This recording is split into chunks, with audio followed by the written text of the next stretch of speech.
뒤에 분하고 인사하겠습니다. 참 잘 오셨습니다. 한 번 더 인사하겠습니다. 은혜 많이 받으시기 바랍니다. 우리 한 번 더 인사하겠습니다. 기도의 용사 되시기 바랍니다. 할렐루야. 우리가 사도행전을 이제 기도행전이라고 하죠.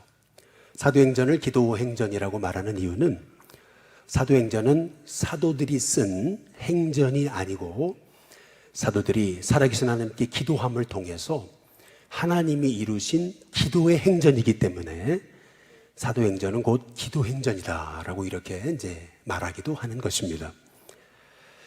실은 우리의 삶도 이렇게 기도행전의 역사가 일어나야 될 줄로 믿습니다. 실은 초대교회는 이렇게 훅 하고 불면 당장이라도 꺼질 것 같은 바람 앞에 선 촛불과도 같은 상황이었습니다. 예수님 이미 승천하셨죠. 그리고 이제 가장 연약해 보이는 제자들만 마가다락방에 이제 모여있던 그런 상황이었습니다. 세상적으로 본다면 가장 이제 연약해 보이던 그런 상황이 이제 제자들의 상황이었던 거죠. 실은 그들이 할 수 있는 일이라고는 이제 기도밖에 없었어요. 그러나 실은 기도밖에 할 수 없는 것이 그들에게는 가장 큰 축복이었습니다. 저와 여러분의 인생이 기도밖에 할 수 있는 일이 없다라고 생각이 될 때 오히려 그때가 기회의 힘을 믿으시기를 주님의 이름으로 축복합니다. 왜냐하면 내가 하면 단지 내가 할 뿐입니다. 그러나 내가 기도하면 하나님이 일하시기 때문에 그렇습니다. When I work, I work. 내가 일하면 단지 내가 일할 뿐입니다. 그러나 when I pray, 내가 기도하면 God works. 주님이 일하십니다. 그래서 우리는 내가 하려고 하기보다는 내가 하나님께 기도함으로 하나님이 일하시도록 역사하는 하나님의 사람이 돼야 될 줄로 믿습니다.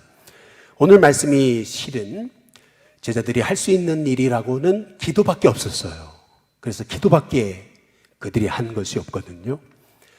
그런데 그 기도가 가장 큰 힘이었다는 거죠. 할 수 있는 일이 기도밖에 없었는데 그들이 기도할 때 하나님이 인간의 생각을 초월해서 역사하신 사건이 오늘 이 헤롯의 손에서 베드로를 건져주신 이런 놀라운 기적의 사건이었습니다.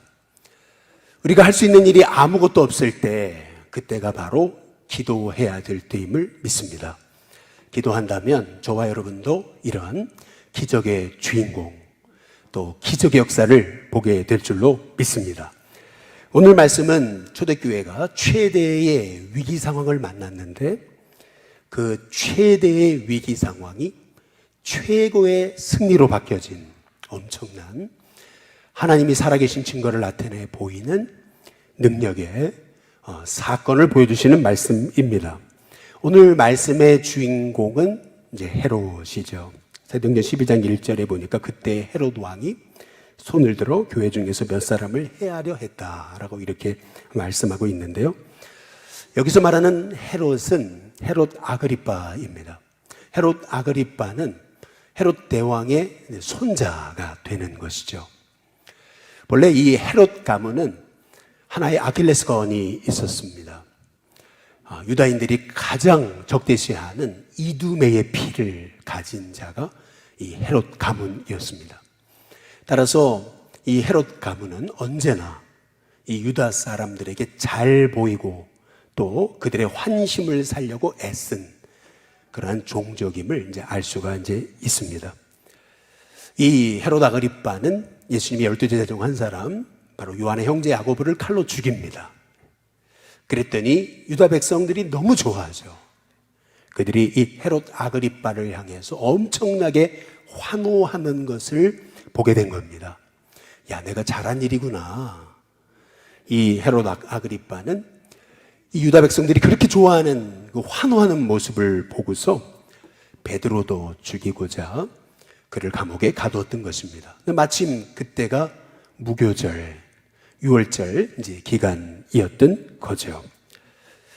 실은 이 야고보가 죽고 이제 베드로도 죽게 된 이 상황은 초대교회의 가장 큰 위기 상황을 말하고 있는 겁니다. 그 이유는 우리가 잘 아시다시피 예수님이 겟세마네 동산에 올라가셨을 때 베드로, 야고보, 요한을 데리고 예수님이 겟세마네 동산에 올라가시잖아요. 다시 말해서 이 야고보가 순교했어요. 그리고 이제 베드로도 순교한다면은 그러면은 젊은 요한밖에는 초대교회의 탑 리더가 남지 않게 됨을 말하고 있는 겁니다. 마귀는 너무나 잘 알아요. 교회의 리더를 무너뜨리면 교회가 흔들릴 수 있다는 것을 너무나 잘 아는 거죠. 그래서 마귀는 이 헤롯 아그리빠를 통해서 먼저는 야고보를 죽이고 베드로도 죽이려고 했던 것이죠. 근데 그때 초대교회가 한 일, 이제 그것이 바로 이 위기 상황을 완전히 반전시키는 그런 계기가 되었던 것을 이제 볼 수가 있습니다. 그것이 사도행전 12장 5절의 이제 말씀인 거죠. 사도행전 12장 5절에 보면 이에 베드로는 옥에 갇혔다. 이제 그랬습니다. 교회는 그를 위해서 간절히 하나님께 기도하더라. 라고 이렇게 말씀하고 있습니다. 초대교회가 베드로가 옥에 갇혔을 때 할 수 있는 일이라고는 기도밖에 없었습니다. 그들에게는 세상 권력도 없었고 또 세상 백도 없었고 세상 물질도 또 인맥도 이제 없던 상황이었던 거죠. 특히 이러한 이 절체절명의 위기 가운데 초대교회가 이제 기도했다. 특별히 오늘 말씀해 보니까 교회는 그를 위하여 간절히 하나님께 기도하더라라고 이렇게 말씀하고 있거든요. 여기서 교회는 그를 위하여라고 이렇게 말씀하는 부분이 굉장히 중요합니다. 초대교회는 한 마음과 한 뜻이 돼서 이 베드로가 살아 돌아오기를 위해 이제 기도했음을 알 수가 있습니다. 초대교회는 이러한 절체절명의 위기 가운데 하나님 이 어려움에도 불구하고 우리가 복음 전하는 주님의 증인이 되게 해달라고 그렇게 기도했던 거죠. 마찬가지로 오늘 이 밤에 기도의 용사들이 모이셨습니다. 우리가 할 수 있는 일이 기도밖에 없어 보여도 그 기도밖에 없는 그 바로 이 순간이 오히려 가장 큰 하나님의 역사를 이루는 반전의 기회가 됨을 우리가 깨달을 때 오늘 이 밤에 여러분 마음을 다해서 초대교회가 베드로를 위해 간절히 기도했던 것처럼 저와 여러분 오늘 이 밤에 이 금요예배에 찾아온 저와 여러분에게도 이러한 기도의 간절함을 회복할 수 있게 되기를 주님의 이름으로 축복합니다. 기도의 결과가 어떻게 됐습니까? 여러분 잘 아시다시피 이 무소불위의 권력자 이 헤롯 아그리빠의 권세는 한순간에 무너졌던 것을 이제 볼 수가 있습니다. 우리가 함께 읽어보셨다시피 사도행전 12장 23절에 보니까 헤롯이 영광을 하나님께 돌리지 아니하므로 주의 사자가 고치니 벌레에 먹혀 죽었다. 이제 이렇게 말씀하고 있습니다. 헤롯이 연설을 하다가 갑자기 벌레가 그를 쳤습니다. 충에 먹어 그가 갑자기 쓰러져 죽게 되는 것을 볼 수가 있는데요. 지금 여기 헤롯 아그리빠가 갑자기 벌레에 먹혀 이 죽는 이 장면에 대해서 유대인 역사가 요세푸스는 당시의 기록을 아주 생생하게 기록해 놓고 있습니다. 하나님을 두려워할 줄 몰랐던 이 헤롯 아그리빠가 자신이 꼭 하나님인 것처럼 그렇게 사람들의 환호 앞에서 그렇게 교만을 떨다가 갑자기 벌레가 그를 먹었는데 이 헤롯 아그리빠는 세균에 감염이 돼서 그는 복통을 일으키기 시작했고 며칠간 혼상태에 빠져 앓다가 결국 죽게 되었음을 요세푸스는 말하고 있는 거죠. 다시 말하면 지금으로 말하면 세균 감염, 다시 말해 당시에 사람들이 의학적으로 판별할 수 없었던 그런 바이러스에 그는 노출돼서 결국 그는 인생을 마감했던 것을 이제 볼 수가 있습니다. 아무리 무너지지 않을 것 같았던 문제도 하나님이 개입하시면은 한순간에 무너지는 역사가 일어남을 믿으시기를 주님의 이름으로 축복합니다. 여러분 삶에 아무리 큰 인생의 문제가 앞을 가리고 있어도 하나님 앞에 기도하십시오. 그때 하나님은 여러분의 삶에 하나님의 새 일을 이루어 가실 줄로 믿습니다. 스가랴 4장 7절 말씀처럼 큰 산아 무엇이냐? 내가 수룹바벨 앞에서 평지가 되리라. 하나님이 말씀하신 대로 여러분의 인생에 어떤 큰 산이 여러분의 삶에 막아서 있다 하더라도 하나님 약속을 믿고 기도하는 저와 여러분에게 그 인생의 큰 산은 평지가 되는 역사가 있게 될 줄로 믿습니다. 사도행전 12장 오늘 6절에 보면은 헤롯이 잡아내려고 하는 그 전날 밤이라고 말하고 있거든요. 헤롯이 잡아내려고 하는 그 전날 밤.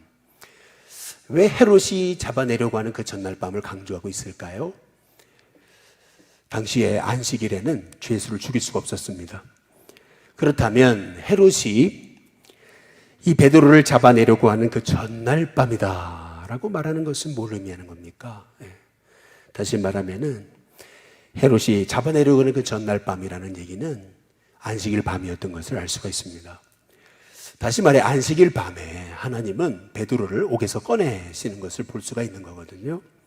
정확히 이 베드로가 깨어나가지고 그래서 천사의 인도에 따라서 옥에서 나오고 그래서 그 옥에서 벗어난 그 시점을 가만히 우리가 묵상해 보게 되면은 그 시점이 안식 후 첫날이었던 걸 알 수가 있습니다. 안식 후 첫날. 다시 말하면 안식 후 첫날은 언제입니까? 예수님이 부활하신 시간입니다. 다시 말해 부활의 주님은 베드로를 찾아가셨던 것을 볼 수가 있습니다. 저와 여러분이 절망한 그 밤에 부활의 주님이 저와 여러분을 찾아가심을 기억하심을 주님의 성도들 되시기를 주님의 이름으로 축복합니다. 오늘 여기 말씀해 보면은 사도행전 12장 6절에 다시 보시면은 베드로가 두 군인 틈에서 두 쇠사슬에 매어 누워 잤다 이제 이렇게 말씀하죠. 파수꾼들이 문 밖에서 옥을 지키더니라고 말하고 있습니다. 헤롯은 베드로가 도망갈까 봐 가지고 군사들을 철통같이 세워서 이 베드로를 지키게 하는 것을 볼 수가 있는데요. 두 군사가 여기 베드로와 함께 두 사슬에 매어 있었다라고 말하고 있죠. 이 말의 의미는 뭐냐면 베드로의 오른팔에 베드로의 왼팔에 이 두 군인이 함께 자기의 팔을 쇠사슬에 묶고 베드로와 함께 자고 있었음을 말하고 있는 겁니다. 오른쪽 왼쪽에서 이 군인들이 함께 쇠사슬에 매어가지고 같이 이 감옥 안에서 지금 베드로와 함께 있었던 것을 이제 볼 수가 있는 거죠. 그리고 이 감옥 밖에는 파수꾼 한 사람이 서 있었고 또 저쪽 감옥 밖을 나가는 그 문 안쪽에 또 한 사람의 군인이 보초를 서고 있었던 것을 볼 수가 있습니다. 총 4명이 다시 말하면 감옥 안에 또 감옥을 연결하는 밖으로 향하는 문 안쪽에 2명이 그래서 총 4명이 베드로를 지키고 있었어요. 근데 이 4명이 4개조가 돼가지고 다시 말하면 총 16명이 베드로를 철통같이 지금 지키고 있었던 것을 이제 볼 수가 있는 거죠. 지금 성경이 말하고 있는 것은 베드로가 여기서 구출되는 것은 전혀 불가능한 상황이었음을 성경이 말하고 있는 겁니다.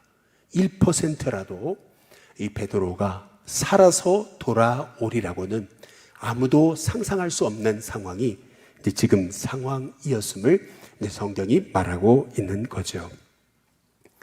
그런데 얼마나 놀랍습니까? 인간의 눈으로는 불가능해 보이는 이 베드로의 구원, 베드로의 구출이 하나님이 개입하심으로 부활의 주님이 천사를 보내셔서 천사의 손을 통해서 이 베드로가 그 불가능의 상황을 뛰어넘고 구원받고 구출받게 되었음을 이제 오늘 말씀을 통해서 이제 볼 수가 있는 거죠. 저와 여러분의 인생에도 불가능해 보이는 인생의 문제가 있습니까? 이건 안 돼. 끝장났어. 소용없어. 해도 안 돼. 라고 하는 절망적인 그런 인생의 상황을 만났습니까? 오늘 이 밤에 기도할 때 하나님께서 그 절망의 상황을 오히려 소망의 상황으로 바꾸시는 은혜가 있게 될 줄로 믿습니다. 인간은 안 돼도 하나님은 하게 하십니다. 인간은 할 수 없어도 하나님은 되게 하시는 줄로 믿습니다. 그래서 기도해야 됩니다. 기도밖에 없어요. 실은 지금이 기도할 때입니다. 지금이야말로 우리 일신교회 성도들이 정말 우리 일신교회를 위해서 또 이 나라와 민족을 위해서 우리가 기도해야 될 줄로 믿습니다. 아무리 해결할 수 없는 문제마저도 기도할 때 하나님은 우리의 생각을 뛰어넘어서 일하실 줄로 믿습니다. 오늘 말씀에 보면은 하나님이 어떻게 그 기도에 응답하셔서 초대교회 성도들의 기대를 뛰어넘어서 역사하셨는지 너무나 생생하게 우리에게 알려주고 계십니다. 오늘 말씀 사도행전 12장 6절에 다시 보시면은 헤드롯이 잡아내려고 하는 그 전날 밤에 베드로가 두 군인 틈에서 두 사슬에 매어 누워, 그 다음 뭐라 그랬어요? 자는데 라고 이렇게 이제 말씀하고 있습니다. 아니, 어떻게 내일이면 죽는데 잘 수 있었는지. 우린 두 가지로 생각해 볼 수 있죠. 베드로가 엄청나게 피곤했든지 아니면 엄청나게 평안했든지, 엄청나게 피곤했든지 아니면 엄청나게 평안했든지 둘 중에 하나일 텐데, 아마도 그날 밤 베드로는 내일 죽음에 처해야 되는 것을 알면서도 베드로가 이렇게 깊이 잠들 수 있었던 것은 성도들이 베드로를 위해 중보기도 한 결과가 아닐까라고 하는 생각을 갖습니다. 기도할 때에 하나님이 문제를 뛰어넘는 평안함을 주실 줄로 믿습니다. 여러분이 어떤 분을 위해 기도할 때에 불안에 떨던 영혼이 여러분의 기도를 통해서 그 불안이 사라지는 은혜가 있게 되기를 주님의 이름으로 축복합니다. 여러분, 이게 기도의 결과입니다. 기도할 때 문제를 뛰어넘어 우리 안에 찾아온 불안마저도 떠나게 하시는 하나님의 은혜를 덧입혀 주시는 줄로 믿습니다. 특별히 근데 베드로가 너무 잠들어 버렸어요. 너무 깊이 잠들었어요. 그랬더니 하나님 어떻게 하세요? 베드로의 옆구리를 쳐버리시죠. 저는 이거를 하나님의 어퍼컷이라고 얘기하고 싶습니다. 얼마나 베드로가 깊이 잠들었든지 하나님이 주의 천사를 보내서 베드로를 냅다 어퍼컷을 쳐버리죠. 저는 잠들어 있는 우리 성도들에게 하나님이 어퍼컷을 치시기를 주님의 이름으로 축복합니다. 어퍼컷을 치셔야 됩니다. 잠들어 있는 영혼을 하나님이 깨우셔야 되는 거죠. 여러분, 우리가 깨어나 이렇게 하나님의 어퍼컷으로 다시 일어날 수 있다면은 여러분, 이것은 복 중에 복인 줄로 믿습니다. 왜? 깨어나야 살아나니까, 깨어나야 일어나니까, 깨어나야 묶인 것이 풀리니까. 여러분, 이런 은혜가 있게 되시기를 주님의 이름으로 축복합니다. 근데 참 놀라워요. 기도의 결과 어떻게 됩니까? 베드로에 묶였던 쇠사슬이 저절로 풀려버려요. 뿐만 아니라 이게 생신가 꿈인가 하고 베드로가 막 성령에 이끌려서 그 감옥을 나가고 있는데 문이 저절로 열려버립니다. 묶인 것이 저절로 풀리고 막혔던 문이 저절로 열려요. 여러분, 이게 기도의 결과입니다. 기도할 때에 우리가 풀 수 없었던 문제마저도 하나님이 풀려주시는 은혜를 덧입게 될 줄로 믿습니다. 용을 쓰고 노력하고 발버둥 쳐도 안 되던 것들이 기도할 때 저절로 풀려지는 역사가 일어나게 됨을 믿습니다. 나중에 베드로가 나와가지고 드디어 이제 보니까 이게 꿈이 아니고 생시잖아요. 야, 이게 리얼 상황이잖아요. 야, 베드로가요, 여지껏 꿈을 꾸는 줄만 알았어요. 누군가의 어퍼컷을 치고 쇠사슬이 풀어지고 문이 저절로 열리면서 자기를 지키고 있던 군사들은 다 잠들어 있고, 그리고 정신없이 나와가지고 보니까 이게 생시예요. 여러분, 이게 기도의 결과입니다. 어떻게 하나님 역사하셨는지 다 설명할 수 없습니다. 그러나 여러분, 기도할 때 하나님께서 이렇게 우리가 생각한 것을 초월해서 하나님은 우리에게 우리의 묶인 것마저 풀어주시는 은혜를 덧입혀 주실 줄로 믿습니다. 그래서 에베소 3장 20절에 우리의 온갖 구하는 것과 생각하는 것에 넘치도록 하시는 분이 우리 하나님이심을 말씀하고 있는 거죠. 우리가 구하고 또 생각하고 기대하는 것에 넘치도록 일하시는 분이 바로 우리 하나님이시라는 겁니다. 이 기도의 결과입니다. 우리의 생각을 뛰어넘어, 기대를 뛰어넘어, 판단을 뛰어넘어 역사하시는 하나님이 저와 여러분의 하나님이심을 믿으시기를 주님의 이름으로 축복합니다. 근데 그때 생각난 사람들이 있잖아요. 그 누굽니까? 바로 기도하던 마가다락방의 성도입니다. 저는 우리 신교회 성도님들이, 어려움 당한 성도들이 여러분이 생각나시기를 주님의 이름으로 축복합니다. 정말 아파요. 너무나 힘들어요. 그런데 그때 우리 권사님을 찾아가면 내가 위로받을 수 있어. 그렇게 생각나는, 힘들 때 생각나는, 위기를 만났을 때 생각나는 그런 하나님의 축복의 도구 되시기를 주님의 이름으로 축복합니다. 베드로가 풀려 나왔어요. 딱 생각났던 곳이 어디입니까? 바로 기도하던 성도들이 있던 마가다락방이 아니겠어요? 아니나 다를까 오늘 사도행전 12장 12절에 보니까 깨닫고 마가라는 요한의 어머니 마리아의 집에 가니 여러 사람이 거기에 모여 기도하고 있더라 라고 이렇게 말하고 있습니다. 알고 보니까 지금 베드로에게 일어난 이 모든 사건은 기도의 결과였음을 성경이 말하고 있는 거죠.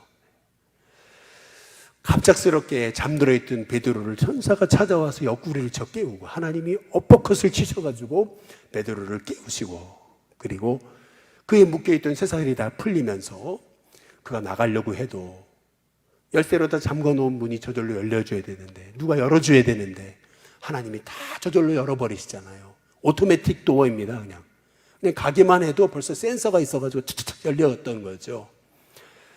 이 모든 일 정말 상상할 수 없는 이 일, 인간의 기대와 생각, 판단을 뛰어넘어 하나님은 기도를 통해 역사하신 것입니다.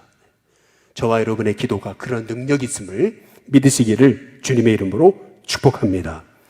얼마나 기도하고 있었던지 베드로가 막 도착해가지고 때리잖아요. 문을 두들기면서 문 열어주라고 막 두들기잖아요. 그런데 아니 베드로가 온지를 몰랐어요. 한 로데라는 여자애가 나왔다가 미쳐 문을 안 열어주고 빨리 가가지고 베드로가 살았다 이제 그러는데도 에이 그럴 리가 했을 정도로 여러분 이 베드로가 살아난다는 것은 불가능한 상황이었습니다. 1%의 가능성도 없었습니다. 그런데 하나님은 성도의 기도를 통해서 베드로를 건져주셨습니다. 우리 일신교회에 기도의 제목이 많습니다. 인간의 힘으로는 할 수 없는 여러 질병과 어려움과 문제가 있습니다. 저는 지금 우리 일신교회가 골든타임의 시기가 아닐까라는 생각을 갖습니다. 우리 오늘 사역자들하고도 같이 얘기했는데 코로나라고 하는 한 3년 정도의 세월을 지나면서 코로나가 딱 지나는 지금의 시기에 딱 우리 일신교회를 보니까 우리 성도님들이 너무나 갑자기 연세가 많이 드셨어요. 갑자기 우리 성도님들이 걷지 못하시고 교회 못 나오시고 또 길을 잃어버리셔가지고 교회를 못 찾아오시고 암에 걸리시고 이제 그런 상황을 이제 보게 되면서 불과 3년밖에 안 지났는데 급속하게 우리 성도님들이 연세가 많이 들어가시는구나 라는 생각이 들면서 지금이야말로 우리 일신교회에게는 골든타임이다. 우리 일신교회의 앞으로의 10년, 20년이 소망이 있으려면 지금 우리가 다시 기도해야 되고 지금 우리가 다시 하나님께 엎드려야 되겠구나. 다시 우리가 몸부림쳐 기도하지 않으면 우리 일신교회를 세워간 믿음의 세대가 결국 하나님이 부르실 날이 이렇게 너무나 빨리 올지 몰랐는 거죠. 이렇게 빨리 하루라도 1년이라도 5년이라도 그냥 좀 땡겨서 못 가게 했으면 좋겠어요. 그런데 이 모든 세월은 기다려주지 않잖아요. 믿음의 세대들이 일어나야 되는데 우리가 공동 식사를 하고 싶고 또 많은 일을 하고 싶지만 하나님의 사람들이 같이 일어나 섬겨주고 봉사하고 같이 주님 전에 나와서 주님의 제도를 세워가야 되는 거 아니겠어요? 정말 저는 그런 생각을 해보면서 지금이야말로 우리 일신교회에게 있어서는 다음 10년 후, 20년 후를 준비하는 골든타임의 시기다 라고 하는 생각을 해보면서 하나님 지금이야말로 하나님 제가 기도하겠습니다. 담임 목사로서 그동안 기도하지 못했습니다. 하나님 용서해 주시옵소서. 하나님 앞에 회개하면서 기도하게 되는 것입니다. 우리 박세련 목사님과 얘기를 나누는데 하나님 왜 나를 여기 보내셨는지 하나님이 나를 우리 일신교회의 기도의 불쏘시개로 쓰시라고 하나님 날 이 재단에 보내신 것 같다고 이제 그런 얘기를 하시는데 제 가슴이 뭉클했습니다. 그렇죠. 맞아요. 우리 일신교회가 이제 다시 기도해야 될 줄 압니다. 그렇게 같이 대화를 하면서 하나님 기도하겠습니다 라고 하는 그런 고백을 올려드리게 됐습니다.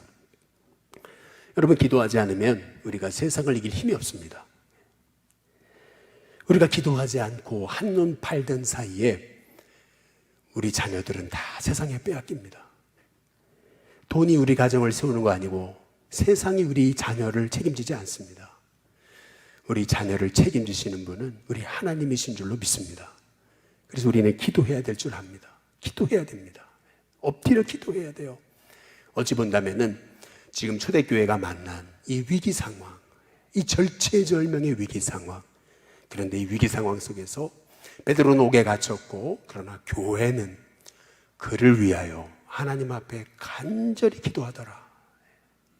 이 간절히 기도하더라. 여러분, 이것이 저는 우리 신교회의 성도들의 이제 새로운 믿음의 결단과 삶이 되시기를 주님의 이름으로 축복합니다. 오늘 말씀에 사도행전 12장 24절에 보니까 결국 기도의 결과가 어떻게 됩니까? 하나님의 말씀은 어떻게 됐어요? 흥황하여질 뿐만 아니라 어떻게 돼요? 더하게 되지 않습니까? 결국 복음이 승리했습니다.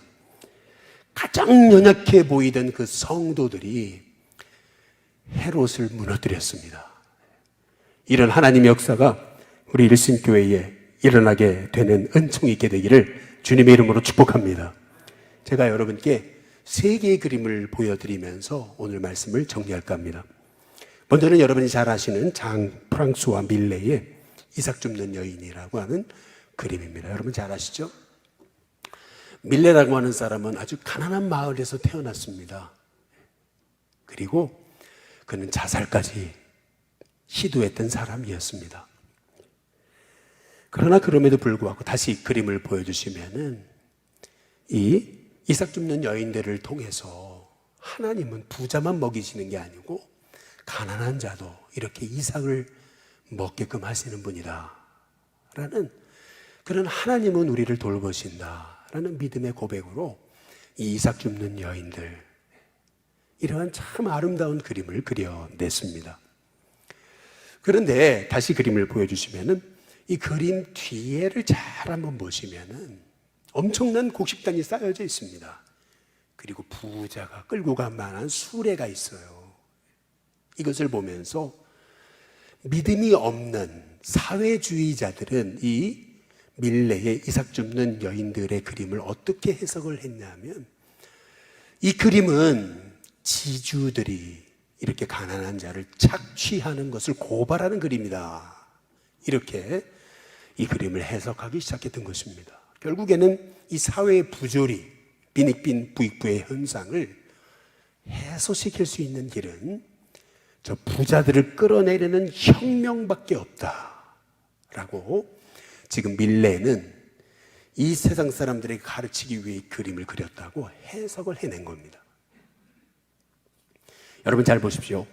똑같은 그림을 보는데 누구는 가난한 자를 먹이시는 이삭을 통해서도 그 이삭을 줍게 하시는 하나님의 은혜에 감사하면서 하나님의 은혜에 대한 감사로 이 그림을 바라보는 사람이 있는 반면에, 똑같은 그림을 보면서도 하나님 없는 세상, 결국에는 부자를 끌어내려 가지고 결국은 혁명을 통해서 우리가 아름다운 세상을 만들어내는 것처럼 그렇게 사람들을 선동하도록 이 그림을 바라보는 사람이 있다는 겁니다. 똑같은 그림을 보고 있는데 어떻게 이렇게 생각이 다를 수 있습니까?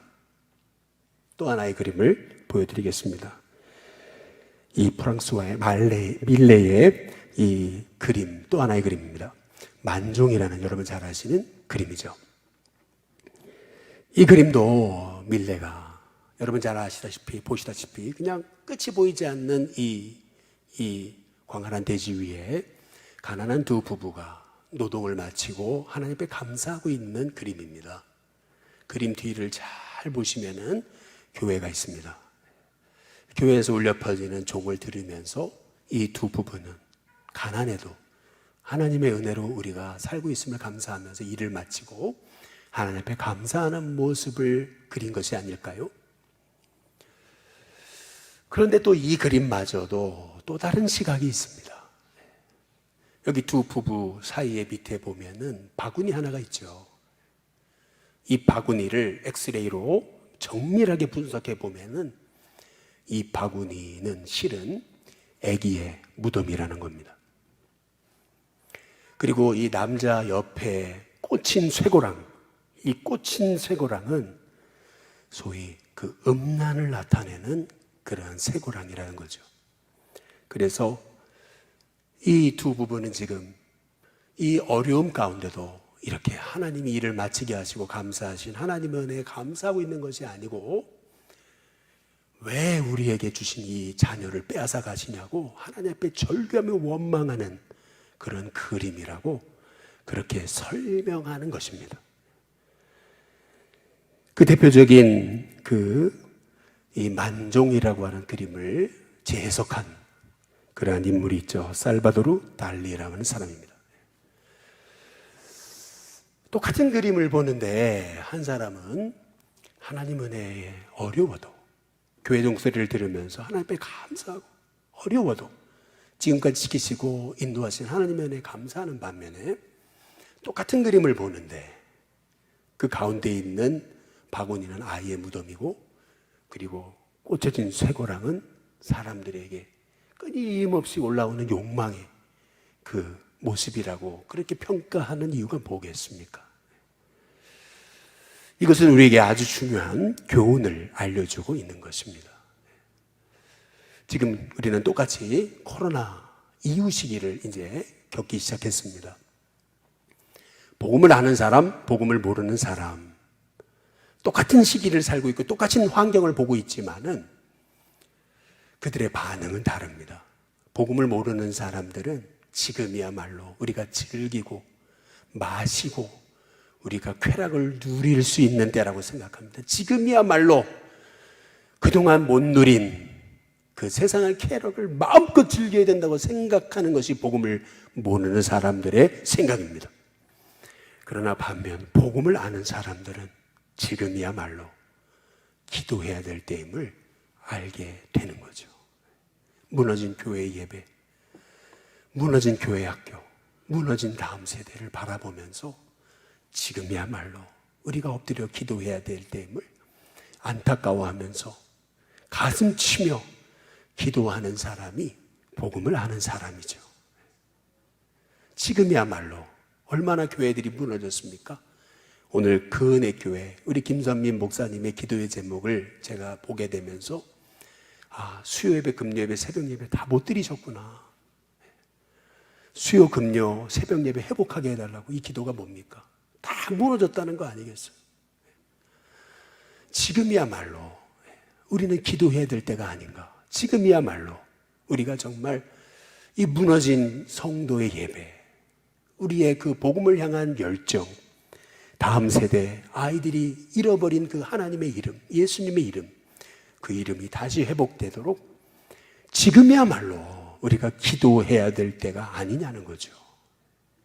똑같은 상황 속에서 똑같은 환경을 딛고 똑같은 상황을 바라보며 우리는 살고 있습니다.